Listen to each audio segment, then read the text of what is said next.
So, oo, passion siya. And then when I heard about it, na-excite ako. Pero at the same time, there's like a bittersweet moment. Kasi realization. Kasi, we're in Palawan. Sabi niyo ba? Alam mo yung excited ka kasi finally it's happening na merong film, ganyan-ganyan. Pero you're also scared. You're also uncertain because there's lack of opportunities for us. Parang I feel like, yeah, finally ito na yung time. But at the same time, it's like, I don't feel like I'm gonna go beyond. Kasi nga, we're in province. Parang walang opportunities. Parang saan mapupunta yung pangarap ko na to? Kasi ang hirap kapag puro passion, di ba? Paano mo yun kung wala naman talagang connection? There's not enough money, you know?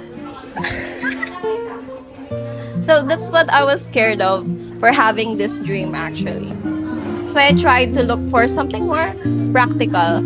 I don't know. Pero iba talaga kapag kayo, Parang practical. nakikita mo yung sarili mo. Na-pursue mo yung ganitong klase. Nakikita mo yung sarili niya. Ako to Ay, nakikita ko siya. Hindi, kapag nung nakikita mo yung sarili mo, na-pursue mo yung itong path na to. Iba yung Hindi, kasi gusto niya pa doon ng practical, mas practical.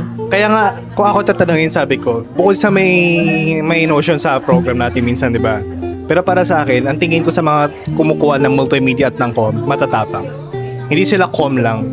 Iba yung tingin ko para sa akin, ang tatapang ng mga pumapasok sa program na to kasi sugal siya eh. Hindi siya tulad nung iba na parang may certainty na after mo may work. Ito hindi labanan sa industriya.